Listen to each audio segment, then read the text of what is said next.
Vector form of coulomb. Vector जब भी बातें करते हैं तो उस पे हम लोग का डायरेक्शन के साथ साथ मैग्नीट्यूड भी आता है, या यूं कह ले मैग्नीट्यूड के साथ साथ डायरेक्शन भी आता है। तो ऑलरेडी हम लोग जानते हैं कि कूलम्स लॉ का डायरेक्शन किधर होगा, मैग्नीट्यूड किधर होगा। लेकिन हमें क्या एग्जाम में तो लिख के बताना पड़ेगा कि डायरेक्शन कैसा है। तो डायरेक्शन हम लोग का दो ही प्रकार का होता है कूलम्स लॉ में, या तो रिपल्सन होगा या तो अट्रैक्शन होगा। तो जब हम लोग इसको डेराइव करेंगे तो पॉजिटिव चार्ज मान के ड्राइव कर रहा हूँ, ठीक है। दोनों चार्ज कैसा है, पॉजिटिव, और दोनों का डायरेक्शन कैसा होगा, रिपल्सन होगा। तो जो रिजल्ट आएगा उसको मुझे रिपल्सन, रिपल्सिव मतलब ओपोजिट डायरेक्शन में दोनों फोर्स को दिखाकर इसकी सत्यता को साबित करना पड़ेगा। उसी को बोलते हैं वेक्टर फॉर्म ऑफ कूलम। सबसे पहला चीज ध्यान रखिए, वेक्टर कूलम लॉ अप्लाई कहाँ होता है, पॉइंट चार्ज। ये एक पॉइंट, ये दूसरा। इसको हमने Q1 चार्ज नाम दिया, इसको हमने Q2 चार्ज दिया। ये चार्ज दोनों का नेचर वाइज पॉजिटिव है, तो ऑब्वियसली सी बात है, दोनों पे जो फोर्स लगेगा वो कैसा होगा भाई, वो आपका से ऐसे कर लेता हूं,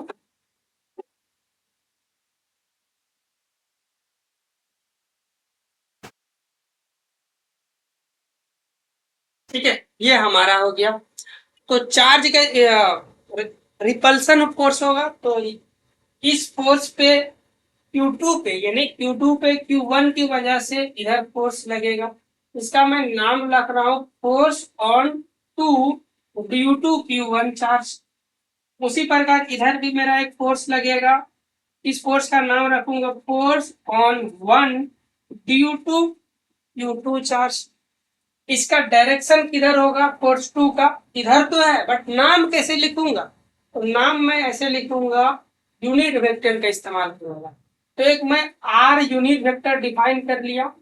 इस आर यूनिट वेक्टर का डायरेक्शन कहाँ है, यूनिट वेक्टर का डायरेक्शन है 1 से 2 की ओर, इधर जा रहा है ना, 1 से 2 की ओर, यहाँ लिखेंगे 1 से 2 की ओर। उसी प्रकार इस फोर्स के लिए यदि मैं डायरेक्शन कैलकुलेट करूंगा, यूनिट वेक्टर से दूंगा इसको डायरेक्शन, तो यहाँ पे मेरा यूनिट वेक्टर किधर है, 2 से, ये देखो 2 से 1 की ओर है ये वाला फोर्स, तो लिखूंगा 2 से 1 की ओर ये फोर्स। सारी बातें क्लियर हो गया, दोनों के बीच का डिस्टेंस आज मेरा आर है। तो इन्फॉर्मेशन जो यहाँ पे आपने नोटेशन लिखा उसका आपको एग्जाम हॉल में लिखना पड़ेगा, ठीक है। जब ये डेरिवेशन आता है तो आपको लिखना पड़ेगा कि फोर्स टू वन क्या है, तो यहाँ लिखेंगे electric force on Q2 due to Q1। उसी प्रकार F12 क्या है, ये है आपका electric force on Q1 due to Q2। और इलेक्ट्रिक, अच्छा ये 1 होगा यहाँ पे, 2 पे 1 की वजह से चार्ज। और यहाँ पे मेरा R12 आया होगा यूनिट वेक्टर, यहाँ लिखेंगे unit vector from one from Q1 to Q2। उसी प्रकार R21 ये भी आ जाएगा मेरा क्या, unit vector from Q2 to Q1। सारी इंफॉर्मेशन इसे लिखने के बाद हम लोग कूलम साहब का नियम को लिखेंगे यहाँ पे, फ्रॉम कूलम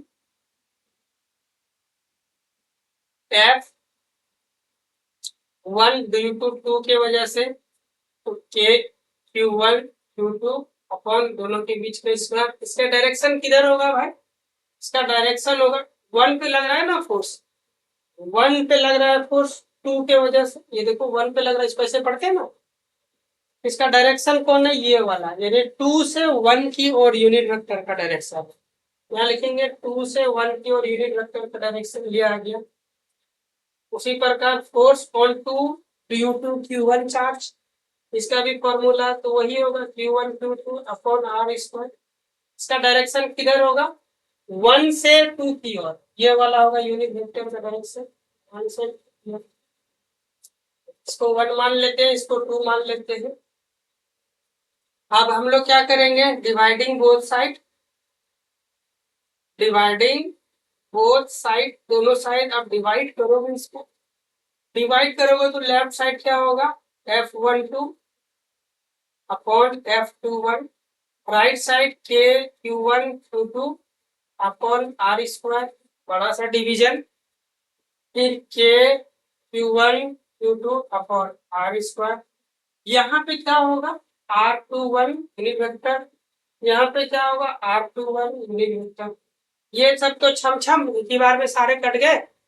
यूनिट वेक्टर को आप डायरेक्ट काट नहीं सकते, मैग्नीट्यूड भले ही दोनों का एक एक है, लेकिन डायरेक्शन वाइज अलग है। एक है 2 से 1 की ओर, एक है 2 से 1 से 2 की ओर, अपोजिट डायरेक्शन में है। तो अभी हम लोग नेक्स्ट लिखेंगे F12 upon F21 equal to क्या आ गया हमारे पास, R21 अपॉन R12, ये आ गया हमारे पास।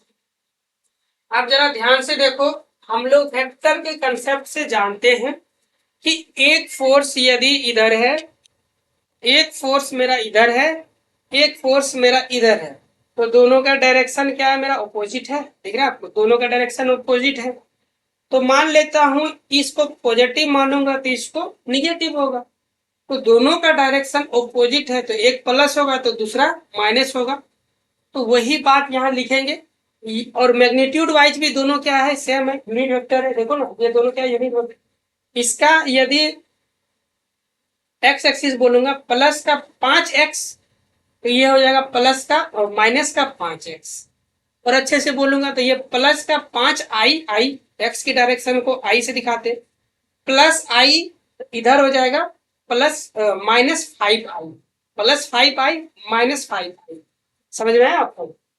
तो यहाँ पे लिख सकते हैं हम लोग, चूंकि ये इजाजत देता है हम लोग का वेक्टर के कंसेप्ट से। R12 को हम लिख सकते हैं माइनस ऑफ इसका R21, माने इसका जो डायरेक्शन है, इसका इस वाले का जो डायरेक्शन है, माइनस लगाने से उसके ऑपोजिट डायरेक्शन ये है। क्या जरा चेक करते हैं, 1 2 का ऑपोजिट डायरेक्शन क्या है, क्या वो ये जो डायरेक्शन बता रहा है वो आ रहा है। 1 2 का डायरेक्शन देखिए, 1 से 2 की ओर डायरेक्शन किधर है भाई, इधर है। इसका ऑपोजिट डायरेक्शन क्या होगा, जस्ट इधर होगा। मुझे मिल रहा है, यानी हम लोग मैथमेटिकल में उसको ऐसे लिख सकते। ऐसे लिखते ही अगला स्टेप में हम लोग ये दिख रहा है, दिख रहा होगा ना, हाँ, ये F12 upon F21 equal to, इसको मैं लिख सकता हूं R21 माइनस के फॉर्म में कैप। अब ये R12 के, अब डायरेक्शन क्योंकि दोनों का सेम कर दिया, तो इसको मैं छम छम काट सकता हूं। तो ये हो गया F12 इक्वल टू, ये अपॉन में F21 बराबर -1। तो आप जरा ध्यान से देखो इसको, इधर दिखेगा क्या, ये दिख रहा है, हाँ दिख रहा है। तो इधर हो जाएगा आपका F12 इक्वल टू -21। देखो जी, हमने सत्यता साबित कर दिया कि जो चार्ज हमने लिया था पॉजिटिव, उन दोनों का नेचर कैसा होता है, और सेम नेचर है, इसीलिए रिपल्सन होगा। तो फोर्स जो आउटपुट आना था वो ऑपोजिट डायरेक्शन में आना था। तो ये दोनों ऑपोजिट, माइनस क्या बता रहा है, ऑपोजिट बता रहा है ना, ऑपोजिट डायरेक्शन में आ गया। तो बस यही डेरिवेशन है, सिंपल सा। एग्जाम हॉल में आता है तो आप इसको इसी तरह से करोगे। समझ में आया ना? चलो तो फिर इसको हम लोग एंड अप यहीं पे करते हैं। स्क्रीनशॉट आप ले सकते हैं इसका। नेक्स्ट वीडियो लेक्चर में आप देखेंगे कि कूलम्स लॉ 2 चार्ज पे हम लोग देखें अप्लाई करते हैं। जब जो से ज्यादा चार्ज होगा तो कैसे हम लोग उसको अप्लाई करेंगे उस पर। ठीक है, थैंक यू सो मच।